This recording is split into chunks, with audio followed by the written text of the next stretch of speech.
আমি পারবো, আমি শক্তিশালী, আমি থেমে যাব না। প্রতিদিন নিজেকে এই কথাগুলো বলো, কারণ তুমি যা ভাবো তুমি সেটাই হয়ে ওঠো। তোমার ভিতরের বিশ্বাসই তোমার সবচেয়ে বড় শক্তি।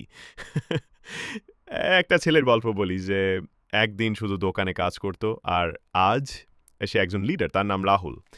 রাহুল ছোট শহরে জন্ম। বাবা এক চায়ের দোকানে কাজ করতেন, মা বাসন মাজতেন অন্যের বাড়িতে। রাহুল স্কুলে যেত খালি পেটে।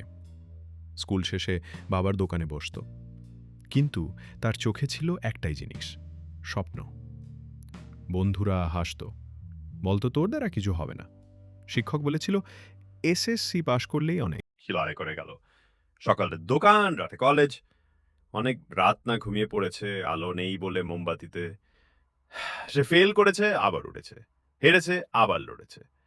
একদিন সে অনার্স শেষ করলো, চাকরির জন্য হাজার রেজুমে পাঠিয়েছে। অবশেষে একটা মেল এলো, ইউ আর সিলেক্টেড। আজ রাহুল দেশের এক নামকরা কোম্পানির ম্যানেজার। মাকে একটি ফ্ল্যাট দিয়েছে। বাবার সেই দোকান এখন রাহুলের ব্র্যান্ডের ফ্র্যাঞ্চাইজি।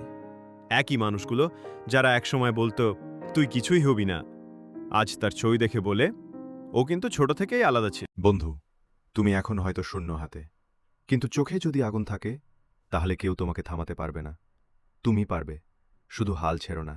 রাহুলের মতো তুমি একদিন প্রমাণ করে দেবে আমি কে।